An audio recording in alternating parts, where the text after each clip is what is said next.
नमस्कार, times of Swaraj में आप सबों का स्वागत है। मैं हूं संतोष सिंह और आज हम टाइम्स ऑफ स्वराज में बात कर रहे हैं कि जिस मुद्दे को लेकर आज बीजेपी सड़क पर उतरी थी, वाकई में आप कह सकते हैं कि बरसों बरस बाद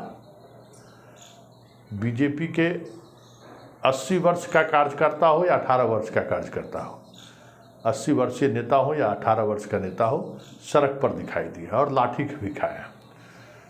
सोशल मीडिया की कुछ ऐसी बाध्यता है जिस वजह से हम तस्वीर भी नहीं दिखा सकते और ना ही हम वीडियो दिखा सकते हैं, क्योंकि जैसी तस्वीर और वीडियो लाठीचार्ज और वाटर कैनन का जो इस्तेमाल हुआ है, जैसे हम दिखाएंगे चैनल को ब्लॉक कर देगी सोशल मीडिया। उनका अपना एक गाइडलाइन है।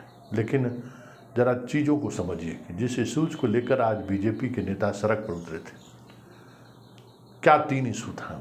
एक इशू था कि जो कॉन्ट्रैक्ट पर बहाल शिक्षक हैं उनको राजपत्रित कर्मचारी घोषित कीजिए। दूसरा उनका मांग था कि भाई तेजस्वी को बर्खास्त करिए सरकार से। तीसरा उनका मांग था कि जो 10 लाख नौकरी का जो वादा किए थे तेजस्वी, वो पूरा नहीं हुआ है, उसका लेकर उन 3 मांगों को लेकर, और फिर पुल कैसे गिरा इसके लेकर FIR क्यों नहीं दर्ज हुआ, इस सब तरह की भी बातें हुई। हम बस सिर्फ इन 3 मांगों के सहारे हम इस राज्य की राजनीति को समझना चाहते हैं। सुशील मोदी खुद इस आंदोलन में मौजूद है। अमरिंदर बाबू, हम तो देख के हैरान रह गए। अमरिंदर बाबू जो विधायक हैं, पूर्व मंत्री हैं, उम्र के इस पड़ाव पे हैं, सबसे ज़्यादा उनकी स्थिति ठीक नहीं है, वो अस्पताल में भर्ती हो गए हैं। इस तरीके से इस गर्मी में वो सड़क पर आंदोलन के साथ थे, हैरान करने वाली बात थी। राज्यसभा सांसद वो भी वहाँ मौजूद थे, संघ के प्रवक्ता का भी हुआ करते थे। बेगूसराय से जो है हमारे, नाम लेना हम नहीं चाहते हैं, लेकिन आजकल वो भी गिरिराज सिंह का चैलेंज देने की तैयारी में हैं। हाँ, वही राकेश सिन्हा जी, वो भी पहुँचे हुए थे।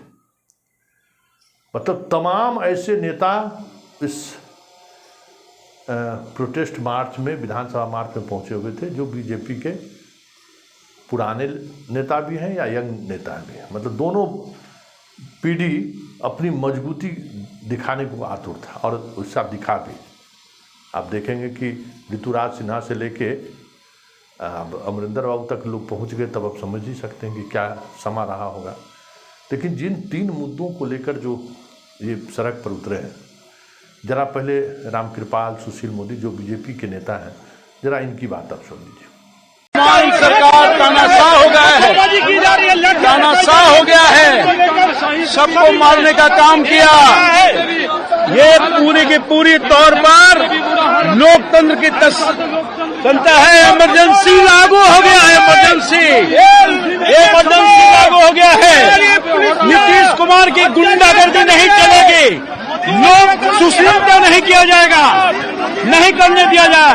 बिहार की जनता करा रही है, बिहार की जनता करा रही है, तो बर्दाश्त नहीं किया जाएगा। तो शांतिपूर्ण तरीके से जा रहे हैं और शांतिपूर्ण जुलूस को भी इस प्रकार से लाठीचार्ज किया गया है, असली गैस का गोला छोड़ा गया है। इसके पहले भी हम लोग धरना प्रदर्शन करते रहे हैं, शांतिपूर्ण तरीके से जा रहे हैं, किसी ने कोई पत्थर नहीं चलाया, कोई टकराव नहीं किया।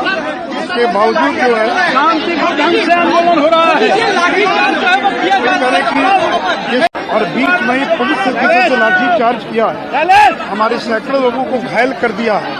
यही नीतीश जी का लोकतंत्र कह रहे कि नरेंद्र मोदी आएंगे तो लोकतंत्र खत्म हो जाएगा। और ये कौन सा लोकतंत्र है कि शांतिपूर्ण एक मुख्य विपक्षी दल है और सारे विधायक हैं, सांसद हैं, वो लोग प्रदर्शन कर रहे हैं और उनके प्रदर्शन को भी इस प्रकार से और उस पर लाठीचार्ज किया जा रहा है, उस पर असुर गैस का गोला छोड़ा जा रहा है। देखिए, इसका बदला जनता अगले विधानसभा लोकसभा चुनाव के अंदर लेगी। हमको अपनी बात कहने का अधिकार है, विधानसभा के भीतर और विधानसभा के बाहर दोनों जगह हम नियोजित शिक्षक तेजस्वी यादव के इस्तीफे की मांग और बिहार में लॉ एंड ऑर्डर के मुद्दे को उठाते रहे। तो आपने सुना अब जरा इस पर सुनील सिंह ने किस तरीके से चुटकी लिया है, जरा ये भी सुनिए।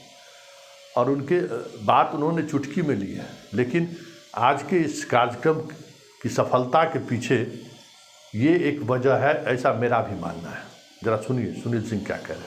कोई नई घटना नहीं करके रखिए। पहले भी आप लोगों ने देखा होगा कितने सालों से ये प्रक्रिया चला आ रहा है कि अगर आप शांतिपूर्ण, अगर आप किसी प्रकार का आंदोलन करते हैं, सत्याग्रह करते हैं, तो कोई पुलिस तो पागल होती नहीं है, क्यों बरसाएगी। लेकिन जब आप कानून व्यवस्था अपने हाथ में लेना चाहिएगा, आप गलत तरीके से अपने मांग को मंगवाने के लिए सरकार पर अगर दबाव दीजिएगा तो वो कतई, और सरकार ऐसे भी हर एक मामले में खुद ही पहल करते हुए, आपने देखा होगा सदन में माननीय मुख्यमंत्री जी ने पहल किया, जो भी मांग है, जो भी टीचर का मांग है, जो अन्य मांग है, सभी का बैठ करके हम सार्थक हल करेंगे। और वैसे परिस्थिति के बाद भी जबरदस्ती आप उसको उत्तेजित करिएगा, एडमिनिस्ट्रेशन को आप तोड़ फोड़ कीजिएगा, आप गलत तरीके से एजिटेशन कीजिएगा, तो पुलिस तो नियम संगत कार्रवाई करती है। कई सांसद विधायक घायल भी हो चुके हैं इस लाठीचार्ज में। देखिए, हम नहीं जानते कि किस सांसद को पड़ा, ये भी तो हो सकता है कि उनका टिकट कटने वाला हो और टिकट कंफर्म कराने के लिए अपने को पिटवाए होंगे, हमको पीटिए, ये भी तो बात है। ठीक है सर। तो आपने सुना सुनील सिंह क्या कह रहे हैं, और सुनील सिंह का अंदाज क्या है कि टिकटार्थी का भीड़ है तो लोग पहुंच गए। लेकिन सवाल ये नहीं है, सवाल ये है कि जिन मांगों को लेकर आज बीजेपी सड़क पर उतरी है, क्या बीजेपी शासित राज्यों में इस तरह की मांग पूरी हुई है? क्या कॉन्ट्रैक्ट पर बहाल शिक्षकों को राजपत्रित कर्मचारी घोषित किया गया है? क्या प्रधानमंत्री मोदी ने जो 2 करोड़ हर वर्ष रोजगार देने का जो वादा किया था, क्या वो वादा पूरा हुआ है? क्या जो 10 लाख तो 5 साल के लिए था, आप उसको, लेकिन डिमांड ठीक है, डिमांड कर सकते हैं। और बात अगर भ्रष्टाचार की कीजिए, चार्जशीटेड कीजिए, उसको हटाइए। तो कितने लोग चार्जशीटेड हैं बीजेपी के अंदर, जो मुख्यमंत्री हैं, केंद्र में मंत्री हैं, कई राज्य में मंत्री हैं, कोई एक रहे तब तो, लंबी सूची है। तो ये तीनों इस तरह के क्या मांग है, जिस मांग के सहारे जदयू और आरजेडी को घेरने की कोशिश हुई है। स्वाभाविक है बीजेपी के इस दाव पर दोनों तरफ से प्रतिक्रिया आएगी। नीरज जरूरत से ज़्यादा एग्रेसिव हैं और कह रहे हैं कि अब प्रतिबंधित क्षेत्र तोड़ेंगे तो पिटाई खाएंगे ही। लेकिन ये सारी राजनीति की कवायद की वजह क्या है, ये समझने की जरूरत है।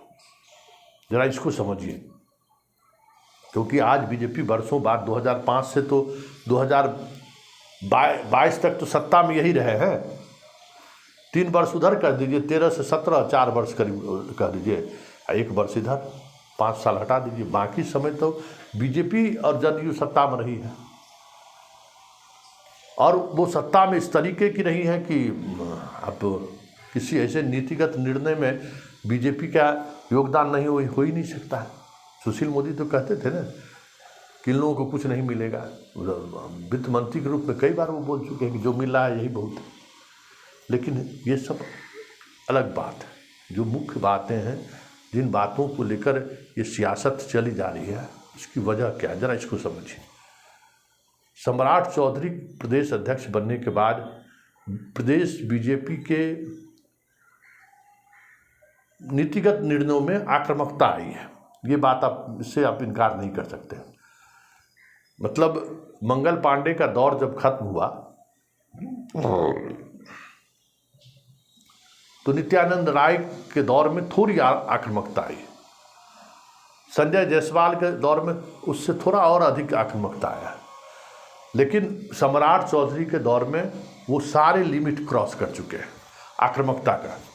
मतलब बीजेपी मतलब आक्रामक, हर मुद्दे पर कुछ इसी तरीके से वो अपनी बातों को रखते हैं। और सम्राट चौधरी आज का जो आंदोलन रहा है, विधानसभा मार्च रहा है, इसमें कोई दो मत नहीं, वो पूरे प्रदेश के कार्यकर्ताओं को पटना लाने में कामयाब रहे।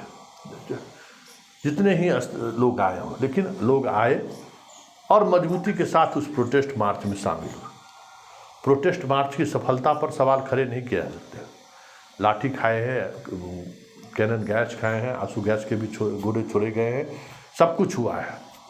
इसलिए इनकी सफलता को आप नज़रअंदाज नहीं कर सकते। लेकिन जिस सियासत के सहारे ये महागठबंधन को घेरना चाहते हैं, क्या वाकई में इस तरह की चीज़ों के सहारे वो घेर सकते हैं क्या?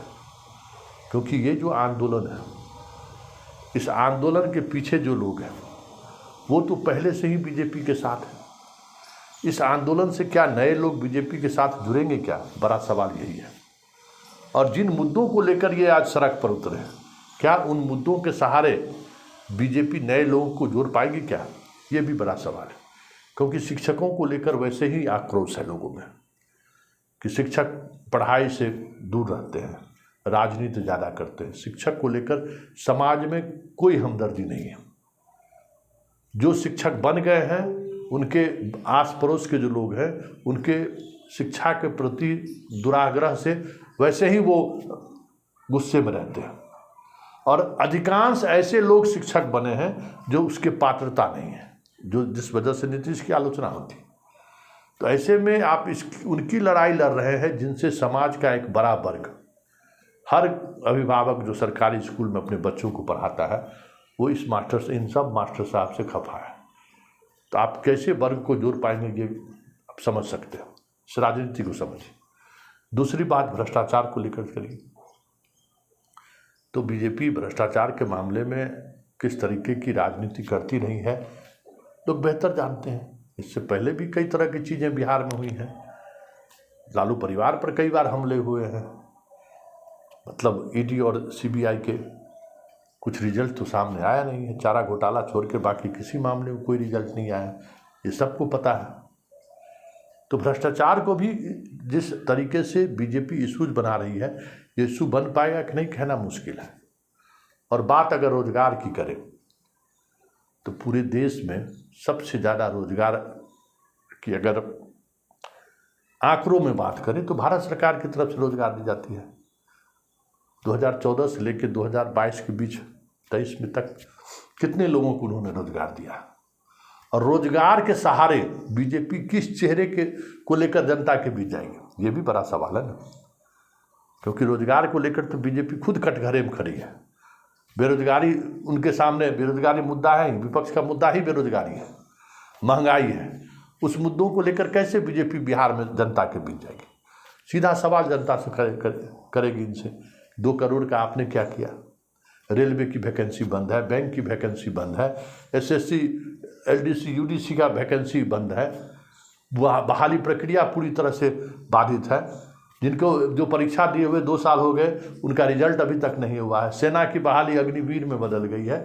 तो कई ऐसी चीज़ें हैं जिन चीज़ों को लेकर बीजेपी के नेताओं के पास कोई ठोस आधार नहीं है जनता के बीच जाने का। लेकिन आज उन्होंने लाठी खाई है, कैनन गैस के झेला है उन्होंने, आंसू गैस के गोले भी छोड़े गए हैं, हिरासत में भी लिए गए हैं। बरसों बाद पूरी पीढ़ी बीजेपी की सड़क पर दिखाई दी है।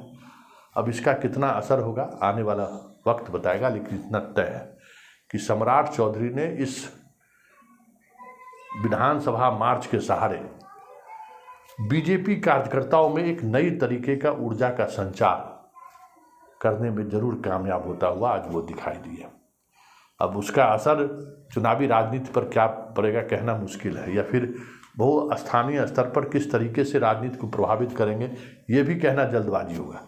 लेकिन इतना तय है कि वर्षों बाद जिस अंदाज में सड़क पर दिखी बीजेपी, तो लगा कि हाँ, विपक्ष के रूप में बीजेपी का एक वो चेहरा लोगों को याद आया जिस वजह से लोगों ने बीजेपी पर भरोसा किया था।